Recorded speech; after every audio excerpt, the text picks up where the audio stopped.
We will be looking at Copenhagen as a sustainable city. So first, to go into the overview of Copenhagen. Copenhagen is the largest city and it is the capital of Denmark. Currently, Copenhagen holds a population of more than 1.3 million people, with 1/5 of the total population in Denmark by World Population Review, and Copenhagen's population had a growth of 60,000 in the last year. While the population is expected to continue to gradually grow, there is an estimated 20% growth of about 1.5 million in total by 2025, as the CPH climate plan indicates. The sustainability plan in Copenhagen is closely related to urban planning. Most of the city is an urban area developed in the past century.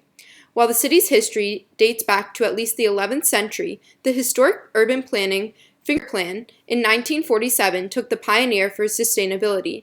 The Finger Plan framed the basis of planning and development in the Copenhagen region since its adoption in 1949 in Anderson's research paper.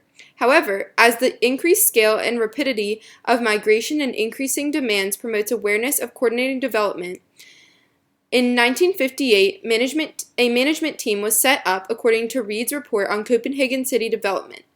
In 1993, the Copenhagen Town Plan took emphasis on sustainable goals after the government reform in the 1970s. According to the CPH plan, Copenhagen and the capital region are now the frontrunners in the green Danish economy. As a report, Copenhagen is a green economy leader in the global green economy. The Copenhagen region accounts for about 50% of Denmark's output and has enjoyed long-term stable growth. As introduced earlier, sustainability initiatives accompany urban planning, while the CPH climate plan for 2025 was proposed by the Technical and Environment Administration in the city of Copenhagen and was adopted by the City Council on August 23, 2012 as the roadmap in 2017 to 2020 as Copenhagen City Technical and Environment Administration states. For local residents, the sustainability construction aims for a better daily life for Copenhageners. The broad goal is to become the first carbon-neutral city in the world by 2025, according to CPH, which means balancing carbon emissions caused by the city by funding an equivalent amount of carbon savings elsewhere in the world. The Sustainable City Plan also includes the transportation mobility. The cycling culture in Copenhagen was taken into account. The past target for 2015 was to increase the number of Copenhageners and commuters cycling to work and education from 35% in 2011 to 50% in 2015. The plan also promotes much less use of energy and surplus of green energy. For energy resources, major goals according to the plan include 20% reduction in heat consumption compared to 2010, and a 20% reduction of electricity consumption in commercial and service companies compared to 2010. For a better quality of life, innovation, job creation, and green technology investments, public authorities, businesses, knowledge institutions, and Copenhagen communities take close cooperation. As CPH indicates, a population growth of 20% requires major infrastructural change in Copenhagen as an initiative for sustainability plan. So government and administration ministries for city resources and urban planning participate as headers. For green transportation, the Copenhageners take responsibility to reduce carbon emissions by cycling. For energy production goals, high technology and biomass producers, business and industries take a part. So now that we have an overview, we will look at the social and economic sustainability initiatives. The City of Copenhagen's sustainability plan contains many social and economic sustainability initiatives, making it currently one of the most sought-out cities in the entire world. When you decide to move to Copenhagen, you better think twice about purchasing an automobile and instead consider buying a bike. Urban planners have made bicycle culture a top priority, so Copenhagen is extremely bicycle-friendly for everyone. Copenhagen accommodates the city's thousands of cyclists, which makes transportation by bike safer, convenient, time-saving, and comfortable. Economically speaking, according to the 2014 Solutions for Sustainable Cities, Copenhagen's bicycle initiatives lead to increased economic productivity because of reduced journey times and traffic congestion. This bike-friendly city helps you avoid all that annoying traffic in the morning when you try to get to work, so you can spend more time being productive. Staying on the topic of transportation, maybe biking around the beautiful city of Copenhagen isn't quite your cup of tea. But don't worry, because as stated in the 2014 Solution for Sustainable Cities, one of Copenhagen's sustainability initiatives is to provide an efficient, reliable, and integrated public transportation system. The seamless integration of the metro, buses, and trains have a great social sustainability benefit for residents, because it provides them with a faster, social, and less stressful way to travel around Copenhagen. So get ready to sit back and relax on Copenhagen's public transportation system. When you move to Copenhagen, come take a dip in our cool and clean harbor. The 2014 Solutions for Sustainable Cities report mentions that Copenhagen's harbor is a trendy spot for socialization because of the hard work put forth by initiatives to better it by modernizing sewage systems and adopting a cleaning program. This particular initiative provides strong social benefits because the harbor is now a place for families and friends to spend time at and enjoy the city, right in the heart of it. We love being able to drink refreshing, high-quality water straight from the tap, and we believe you do too. The Make Your Water Drinkable section of the 2014 Solutions for Sustainable Cities report mentions that one of Copenhagen's important initiatives is to maintain clean drinking water by protecting groundwater resources, limiting the losses in the water supply, and by reducing water consumption. Copenhagen has invested heavy capital in managing water resources by incorporating new technologies like updated water purification systems. This clean water initiative has led to businesses using water more efficiently, which helps them reduce their long-term production costs. Additionally, costs were cut down because they were using overall less energy. Come move to Copenhagen so you can reap the social and economic benefits of this great city's sustainability initiatives. So now that we learned about the social and economic pillars, let's learn about the environmental sustainability initiatives. Copenhagen is known to be the greenest city in the world. There is close collaboration between the public, business, and government sectors to acknowledge climate change and mitigate or adapt to them accordingly.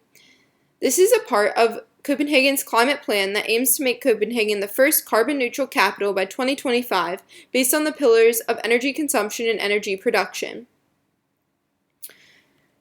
Copenhagen's geographic location poses additional difficulties. Like many cities near the sea, Copenhagen is predicted to encounter greater storms and rising sea levels at an increasing frequency. Furthermore, their population is expected to grow 20% in the next decade. To adapt to these changes, Copenhagen has decided to choose green infrastructure, building green roofs and streets that will capture stormwater and pavements that allow water to percolate through. As a part of their adaptation plan, they envision lowering the level of the local lake, hereby freeing space around its shores. This space will then be turned into a park with playgrounds and running paths. When a superstorm hits, the lake and its surrounding park will be used for water storage. To be considered the greenest city in the world, a city has to exhibit characteristics of resiliency to efficiently adapt to climate changes. Copenhagen's goal to complete their sustainable climate change plan is operated and discussed from both the top-down and bottom-up levels of society. Local residents and politicians alike discuss and support sustainable climate and are willing to commit to the changes necessary.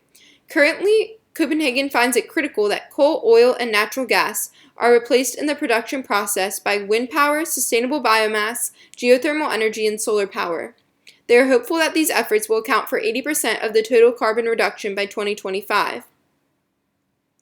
An associate professor of development and planning at Aalborg University, Brian Vad Mathiasen, states in an article by Elizabeth Braw, the difference between Copenhagen and other major cities is that they're very concrete in the short term and also look to what they need to do for the very, very long-term future. Accordingly, Copenhagen has set certain targets for 2025, including 20% reduction in heat consumption, 20% reduction in electricity, and installation of solar panels corresponding to 1% of electricity consumption in 2025.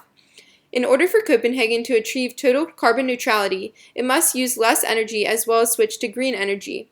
By meeting their goals in the CPH 2025 climate plan, they will provide a better life for Copenhageners and the world.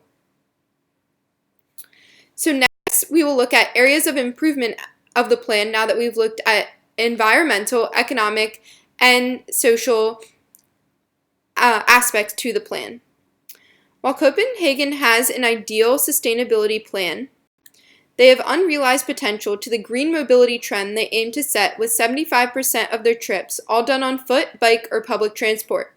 One of the 2025 goals of Copenhagen is electricity production is based on wind and biomass and exceeds total electricity consumption in Copenhagen. Here they failed to see the potential in production of thermal energy for electricity production. With increase in biking and walking, we can use human-generated energy in the long term by developing an inbuilt mobile power storage in the cycle or as a portable device to store the energy.